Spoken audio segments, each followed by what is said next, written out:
Welcome. Welcome. I am excited. I'm going to invite a few more people. I hope you guys get this.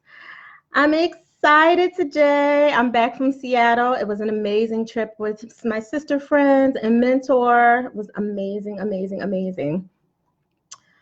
I hope you guys are excited too.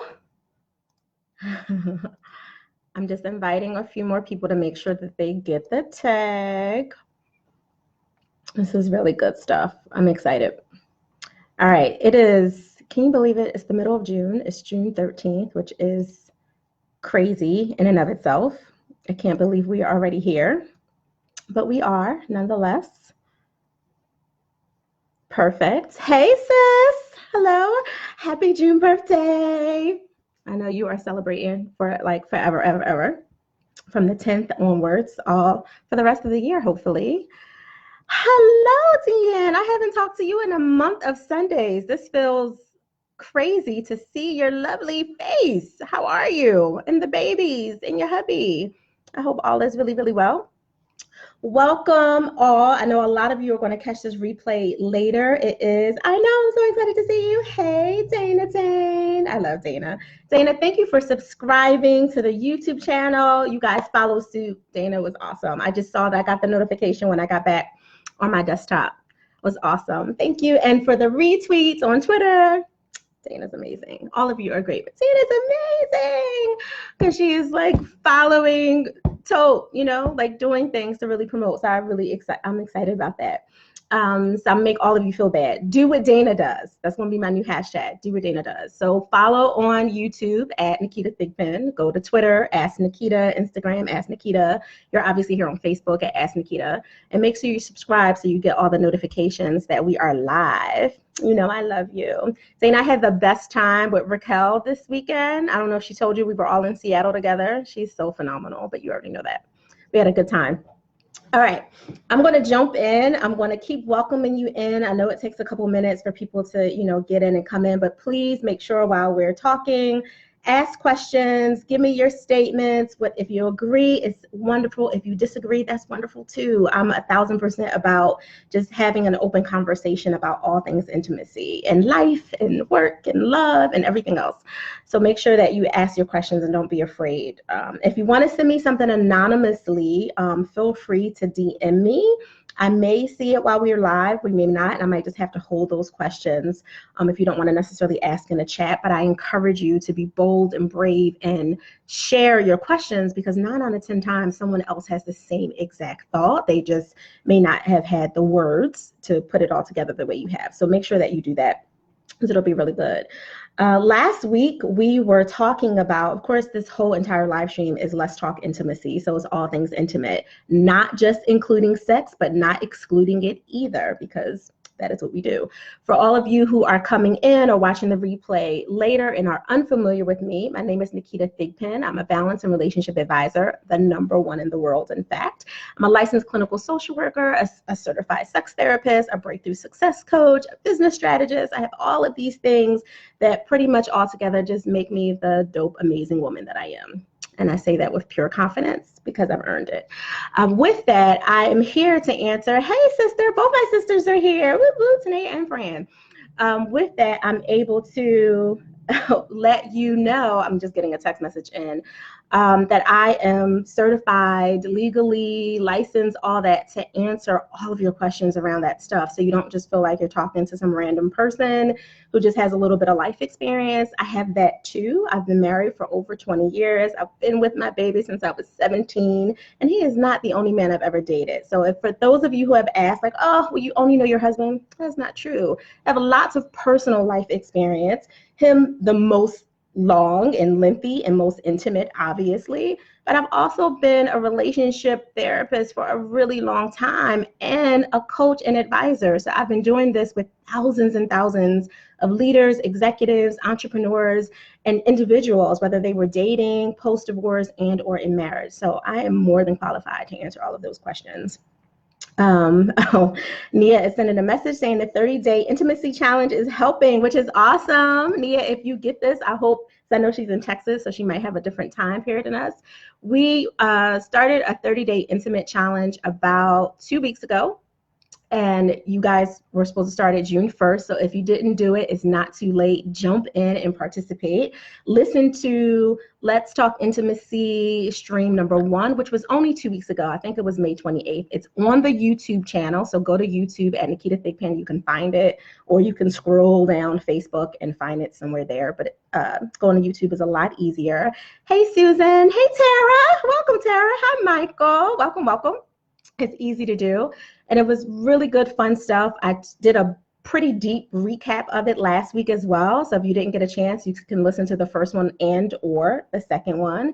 And there's something for you to do every day of the week, Monday through Sunday. Intimacy starting with yourself first, obviously, always, because if you can't get intimate and in touch with you, you cannot possibly do it in authenticity and integrity with anyone else. So make sure you do that. Hey, Music Man. Ashley Scott is here. Welcome, welcome, welcome.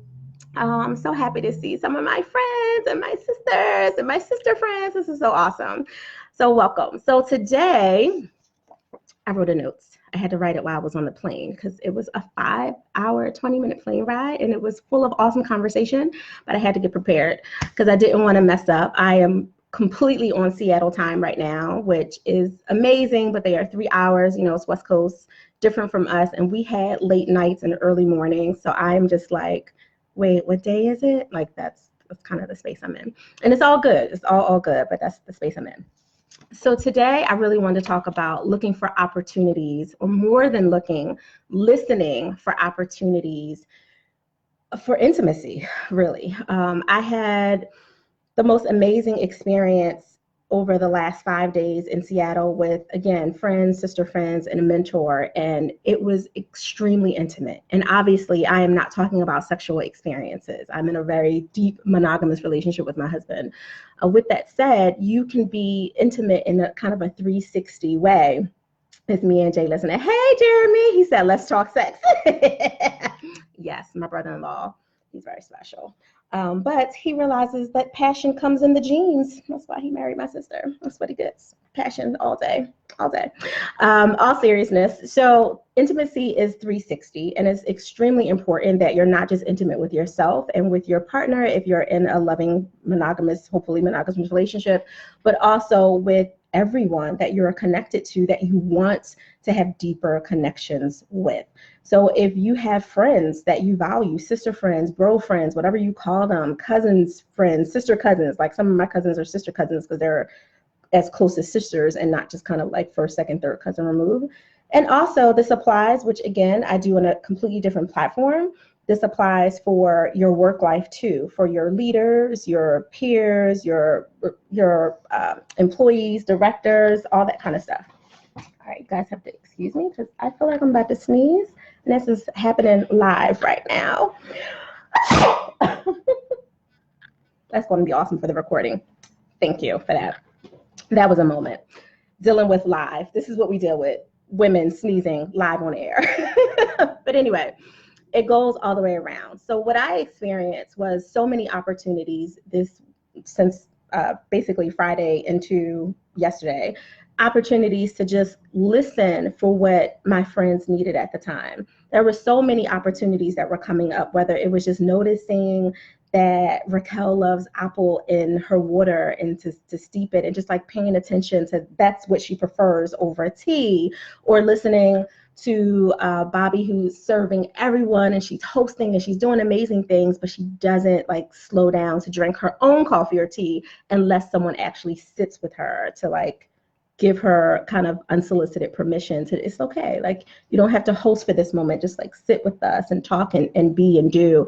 It was really important to just have those opportunities. So of course I want to back up and talk about listening for opportunities for yourself, which is listening to your body, which is super important. So if your body is giving you all kinds of signs all day long. So if my body, which I have an autoimmune, so I'm a little bit of a different species, so I have all kinds of signs and symptoms of things, I have to listen really, really closely. But for the average person who's not necessarily dealing with those things, if your muscles are bothering you, it's an opportunity for you to serve yourself. Like, if you can't necessarily take time out to go schedule a massage or get a massage for yourself, get a $20 massager, a Brookstone, whatever, and hit those spots that need it. Like, listen for those opportunities to be intimate with you and give yourself what you need. If you have a headache, you may just need some fiber.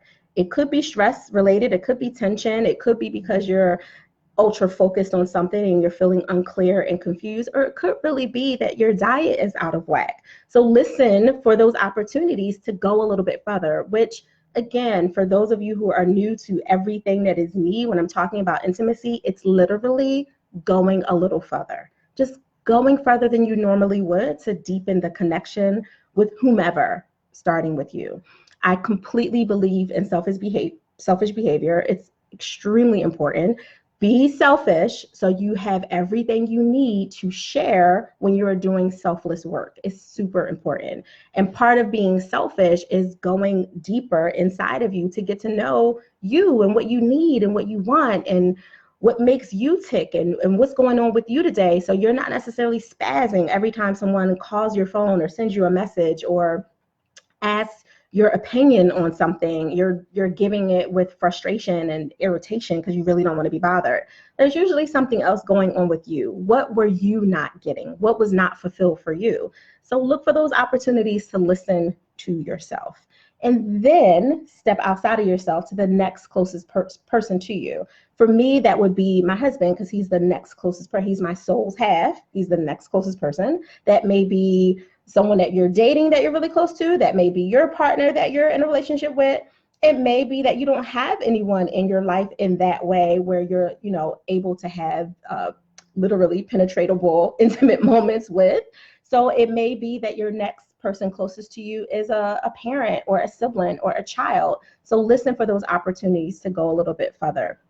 For my husband, he specifically needs space. Like, space is really important for him to recharge. Now, we are not Gwyneth Paltrow and Brad Falchuk, which I love what they're doing. I think it's very out of the box, really awesome stuff. For those of you who don't know, they live together 4 days a week, do what they need to do. And then because of their opportunities financially that they've amassed for themselves, because they both had other marriages that they tried the traditional way and it didn't work for them, they found something that worked for them where their boundaries made sense, and collectively they decided, you know what, I need my own personal time to recharge. So they actually go to separate houses for 3 days a week. They live together 4, go separately 3 days a week. I think that's completely dope. I don't see anything wrong with it at all, as long as it's consensual and no one is just like submitting to the other person's needs, trying to make them feel better, but really secretly regretting it. I know it's odd, it's different, people aren't used to it, but if it works for your marriage, it's not about the world. You got to cut the world out. If it works for your relationship, cut the other people out, as long as it truly, because balance is about admitting what you really want and creating boundaries to protect that, right? As long as it's truly what you want, then do it. For myself, we're not in a position to have multiple houses, one for the family, one for him and one for me. So we just go to separate places we have an apartment. So we go to separate places within our apartment.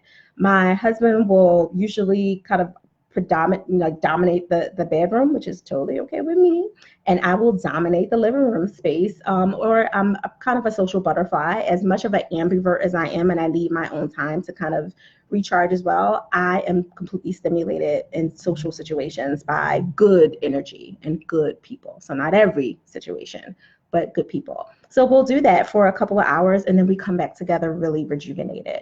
So those opportunities for intimacy that I look for him is just paying attention to his mood, his energy levels. What am I vibing off of him? Like, what am I getting from him? And sometimes it'll tell me, like, he just needs a little space. Or I need a little bit of stimulation, and not necessarily in that way. Like, maybe I'm just like, I need some girl time. I love being with my sister friends. I can't do it often. We all have very full, productive schedules, but when I can, it gives me something that my husband can't give me. There is like something very different with being with collective feminine energy that I would never be able to get from my husband, and that is totally okay. So I look for those opportunities with myself and also with him.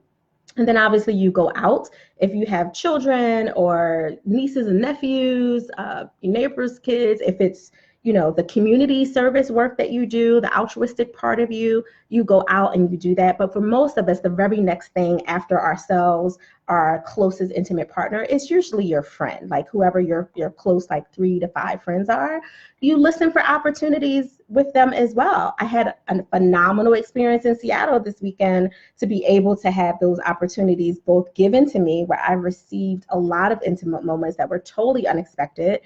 Phenomenal hosting experience, like absolutely phenomenal, into being able to extend it out as well. I won't say who, but one of my sister friends was looking at a piece of jewelry that she really, really liked, and she's just not that person. She's not going to buy herself anything. She's not going to do it. She is more than well off enough to do it. That is not her challenge, but she's not going to do it. She's so caring about so many other people that she'll just be like, oh, I'm fulfilled that way. But I noticed it, so I had the lady sneak it in my bag and gave it to her later. That was me. I noticed that she was looking at it. I'm sure if, her husband was with her or someone else, they would have been like, let me just get that. So I took the opportunity to do it, and it brightened up her day. It was like those small little things. And not every intimate moment that you're listening for is about, hey, Nia, I was just reading your text. It's so funny. I was hoping that you got the thing. I couldn't reply here. Not every intimate moment is about you finding money to spend on someone else. Most of them, in fact, have nothing to do with spending money at all. Nothing. Whether it's with yourself, your partner, your kids, your friends, a lot of it is just literally in the listening. Like, pay attention to what's being said. For some people, like for some of my friends that are also very successful, like coaches, advisors, problem solvers, leaders in their own respective fields, they're constantly solving problems. And I think most of you that I've read on here, for the majority of the names that I think I know and some of the ones that I'm somewhat familiar with, hey Robin, hey Aline, hey Erin, hey Sally Joe, hey Robin. For some of the names that I'm somewhat familiar with, I know many of you have really, really full schedules and you're constantly solving problems. Sometimes you just need to know that you have a safe place, a safe and trusted place to be, where you can just be heard.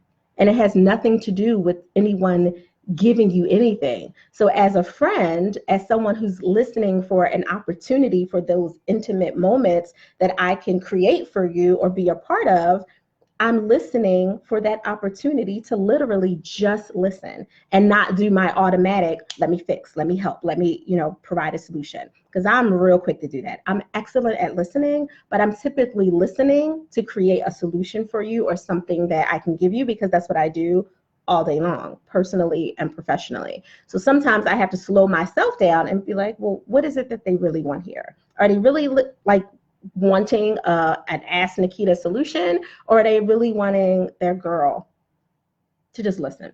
Like, what do they want? And there's all kinds of benefits from being in my circle, because they know they can get that, but sometimes that's not what they want. That's the last thing that they want, because sometimes people don't want the professional advice. They really just want you to hear them be all over the page, be tangential, be kind of naked for the moment, and not have to be like super on point about what they're saying, how they're saying it, to just literally just be and be okay with that, without the other person judging them from that professional space of, okay, well, let's organize your thoughts now. That's not what they wanted. They just wanted a spaz, and they wanted a safe place to do it and not be judged, because they're still pretty incredible people. In fact, they're more incredible because they were vulnerable enough to put that out there. So that's one of the other things that I wanted to share. Like, the listening sometimes is literally just to listen. And that is the intimate moment that they've been craving, that they haven't had an opportunity to have, because everybody's constantly trying to be the expert in the room. And many of them are, in fact, the experts in the room, but that's not always what you need. You don't always need someone's expert opinion or guidance or advising or leadership or coaching through something. Sometimes you really just want a friend to listen. So look and listen for those opportunities in your relationships, whatever they are. You, your partner, your friends, your kids, if you're that awesome auntie or uncle, listen, because many times nephews and nieces come to you for the things that they can't get from their parents, because their parents are so busy, making sure that they're safe and they have what they need, and, reading, writing, arithmetic, all that kind of good stuff, that they miss lots of opportunities to listen. I know we've done it. Like we were super on like, you're going to ace this, you're going to do your best here, you're going to, do all this other stuff. And sometimes they had to go to their aunt's or they had to call someone up, like sometimes they had to do that because we weren't necessarily the best people, my husband and I, in that moment.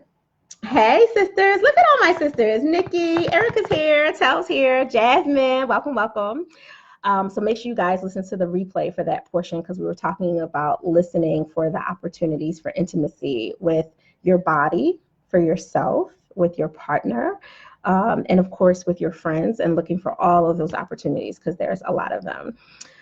For those of you who have taken stock in having kids, because I love children. I do not like them, but I love children. I do think they are completely overrated in terms of like, wanting, like planning to have them. But a little perspective, I'm biased. I was a young parent. I never planned any of my children. I planned to be a parent, but I did not plan to have my children when I did. I love them to life. So grateful that I have them. Would kill the world for them in a second. With that said, you have to be extremely extra intentional when you are literally trying to find places to listen for your kids, whether they are little people, which is a little bit easier because you're always like watching their milestones and their developmental abilities, and you're looking for opportunities to see where to shape them. But as they get older and they become young adults, like mine are 18 and almost 23, it becomes a lot harder because they have their own mind, and you kind of sit in this space of like, well, I gave you all the tools, but it doesn't mean that they still don't need you to listen to them. So listening for those opportunities for intimacy matter too.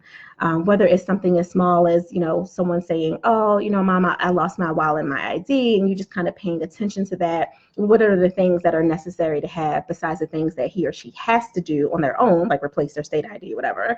Like, what are the things you can do to contribute? Or if another one is, frustrated over navigating some emotional entanglement in a sistership relationship, that's really hard for kids. Like we as adults have a hard time navigating those relationships. Who do we need to let go because they've crossed boundaries? It's lackluster.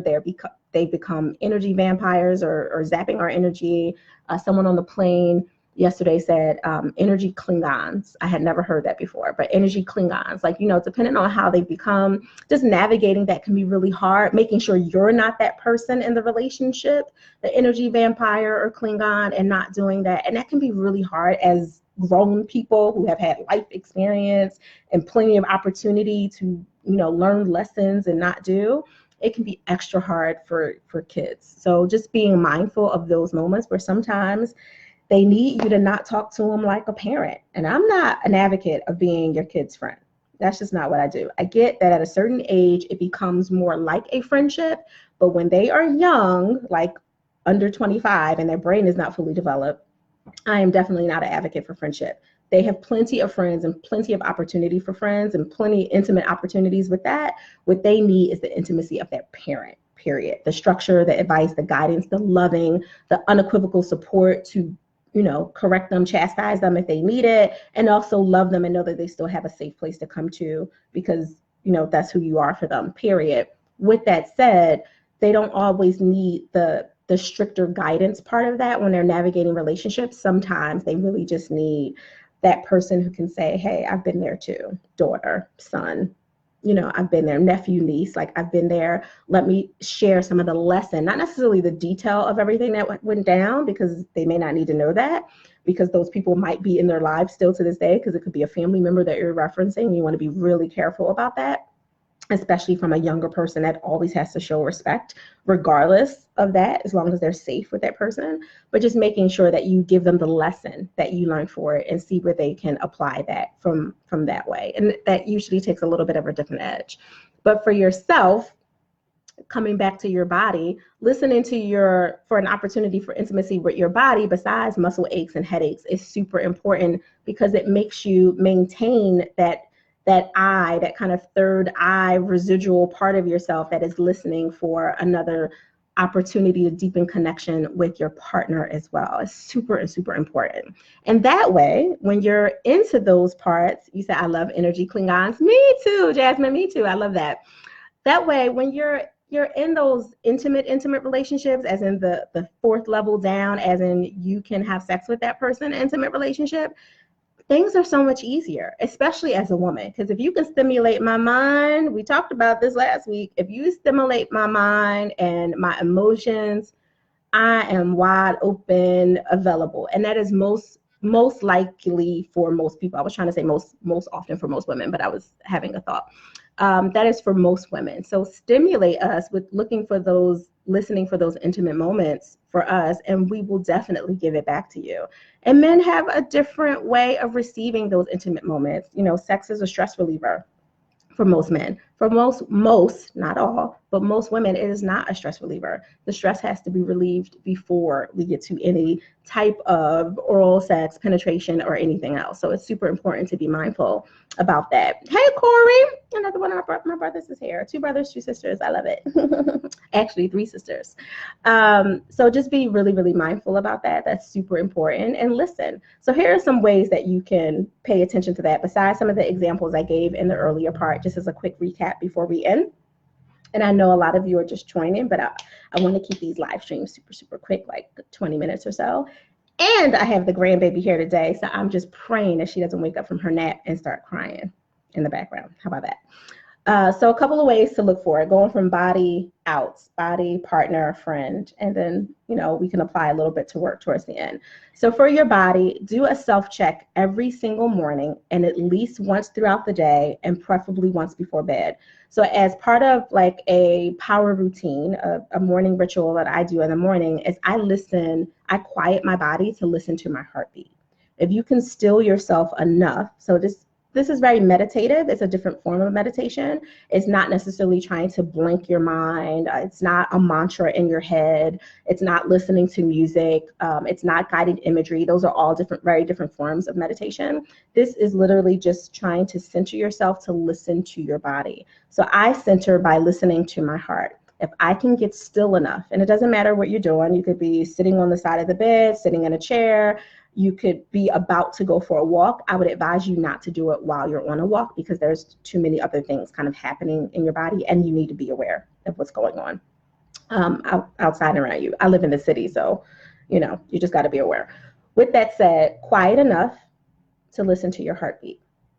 Once you can actually hear your heartbeat, and you just literally hear your heartbeat, you almost don't even hear your breathing, and this can happen literally in less than 2 minutes. Once you get to that space where you can just hear your heartbeat, start to do a scan of your body where you focus on your toes all the way up. You know, how do my toes feel? And wiggle your toes, still hearing heartbeat. How do my ankles feel? And just like rotate your ankles, still listening to your heartbeat. Go up through your calf, your knees, your thighs, your hip area, you know, kind of the rooted chakra area for your root. Go into your, for most people, it's just easier to go stomach instead of going sacral. Just go to your stomach area and then back up to your heart, and then move up to your neck. Your ears are super important because your ears give you a lot of sensory experiences. If you're coming down with a head cold, your ears, nose, and throat are all related. So typically you'll feel something first in your ears anyway, and then go up to your head, and then come back down to your heart. So toes all the way up, heart all the way up, head, and come back down to your heart. Just do a quick body scan. You can literally do that in less than 30 seconds. 30 to 45 seconds is preferred because you can go slow enough to pay attention and see what might feel out of sync or just need a little bit of extra love, a little extra light, a little extra attention. As a spiritual woman, I'm always going to pray over that place and ask God to heal anything that is out of order, that doesn't have enough light in it. Like, that's what I'm going to do. If that's not your space that you're coming from and you're not necessarily praying, then make sure you pay attention to it and ask yourself, your subconscious self, what is it that I need to be able to give myself to take care of this today? If I'm having a little stomach ache, if my ankles feel a little tight, like, what do I need? Maybe you just need a quick little hand massage where you or your partner can do that for you. Maybe if your stomach is feeling a little odd, ask yourself, is it dietary? Are you having cramps? Did you lay the wrong way? You know, it depends on the time of day that you're doing your body scan, but do that in the morning, at least once in the afternoon. Somewhere between 2 and 5 is preferable because you've had enough of your day for most people, depending on what your normal traditional work schedule is, to, you know, have lived something at that point. or experience something, and then do it again at nighttime. So that's what I would recommend, so you can see what you need and then answer the call, whatever the call is. I need a massage, I need a bath, I need a shower, I need lavender, I need a nap, and spray some lavender on a pillow, or just put a night mask on and set the alarm for 15 minutes so you can just have a pure 15-minute power nap without, external light entering in. Just do that. And then go outward again to your partner if you are in a relationship. If you are not in a relationship that way and you are just kind of dating, but no one is at the level that you would say, oh, Naketa, I'm not really, I'm just kind of dating. I'm not necessarily in a space where I want to get intimate on any level with those people. Then I would say, well, check who you're dating. Because if you have anybody that you're dating that you don't even want to consider going a little bit further with and having an intimate experience, and I am not talking about sex in this particular part of the comment, then you want to be really mindful about that, because maybe they're not worth your time or you're not worth theirs. It's very possible that you are not ready for them yet. That is 1,000% the case. We all have to do work and we all have to get ready. And you could have a really good man or woman in front of you that has done a lot more work than you. That everybody has their stuff. We all have our bags, and you're not ready for them yet because you still have too many hangups. So it's both ways. It's not just all they're not ready for me. You got to look in the mirror, self-work, look in the mirror, check yourself first, right? But if that's not the case and you're just like, I'm dating them, I'm vetting them, I'm filling them out. Well, part of the way you can fill them out for real is to do something a little bit deeper with them, recognizing the need that they have. They like to journal. Pick them up a $2 journal book from the Goodwill, or a Michael's or an arts and crafts, or the back of the CVS or Walgreens or whatever. Like, just do something. Now, in that case, it's a little bit of money. Bring them over their favorite Honest iced tea. Like, it could just be something really small. Doesn't have to do anything with, well, I have to make myself available or put on lingerie. If they're not worth your time, they're just not worth your time. That, in that case, or if you don't know them that well, 1,000% agree with you there. But it doesn't mean that you can't go a little bit further to get yourself in that space of understanding, is this someone that I want to continue dating? Now, obviously, if you're already married and you're trying to rekindle those fires, one, I would say listen to the live stream from 2 weeks ago, because that was the whole thing that we were talking about. But two, I would say commit to that 30 days of intimacy. I started it June 1st, but you can start it today, June 13th. Like, commit to 30 days of intimacy, rewire your brain, and help to retrain them with how you deal with them. It works both ways. It's super, super important. And obviously we extend it out to our friendships, listen for opportunities. What's going on? Not just a happy birthday text, not just Mother's Day, Father's Day, whatever, because I know Father's Day is coming up this weekend. My husband swears everybody just forgets Father's Day, and, there's not enough cards and there's no traffic outside because no one is really caring, and all that. And even though he gets good stuff from us, he's kind of like, the world doesn't recognize it. And I will agree, the world is not as intimate and connected to Father's Day traditionally as we are to Mama's Day. And it is a very interesting dynamic. So I just do my best to go a little bit further and make sure that I give him some extra loving at home to make sure he feels like he has more than enough attention. So even though the world isn't paying attention to fathers as a whole in a global way, he knows that his wife and his kids and now his grandbabies are, once they're old enough to understand. We're going to ignore that horn. Okay. So that's what I wanted to give you for that. Do you guys have any questions before we go? I know we went over just a tad bit, and I wanted to make sure that this was a good, rich post-Seattle fun trip opportunity to engage. Does anybody have questions on how they can listen for opportunities to be intimate with themselves, with their partner, with the person they're dating, with their friends, like their sister friends, cousins friends, whoever? Or, if necessary, we can touch on work, because there is a way to be intimate at work, very professionally, of course, and go a little bit further. Hey, Ken. Hi. Let me know if you have questions before we end everything. And I do encourage anybody who just came in like the last 15 minutes, like literally go back to start to the beginning, because I was just dumping in the very, very beginning. So make sure you guys do that. I want to give a few seconds. And of course, you know that you can email me your questions or DM me. I always have to make sure I spelled my name right. Isn't that horrible? Because I don't have my glasses on, trying to be cute. That's what happened. And I can't read. Make sure you send me your questions. I did get some questions a few weeks ago, and I was able to just answer them in email.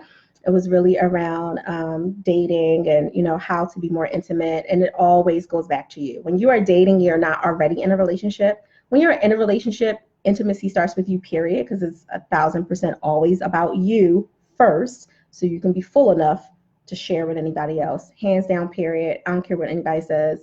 Be selfish in order to be selfless without regret. Super hands down important. But with that, when you're dating, it's especially important to really focus on you so you can get right and be ready for all that good loving that you've been hoping, waiting, praying, wishing for. And when you're married and you have it accessible to you, but the fires have kind of dwindled, everybody's got customarily comfortable. It's like, oh, I don't need to do this because she already knows it, or my wife doesn't like flowers anymore, or my husband doesn't really like that. We'll find something new that they like. We all evolve because we're supposed to. That doesn't mean that we don't want anything anymore. We still want things. We just may not necessarily know how to communicate it. You're welcome, Jazz. You're welcome. You're welcome. Oh, I can't wait to find out how you enjoyed it with everything. The videos look great, Jazz. Thanks for sharing that stuff too. I hope this was valuable for you. I hope I served you well. And as always, I want you obviously to be here next Thursday at 11:30 a.m. Eastern Standard Time so we can continue the conversation. But in the interim, I just want you to go and create your balance and create your joy, but do it boldly and obviously intimately. So go and be great. I'll talk to you next week. Mwah.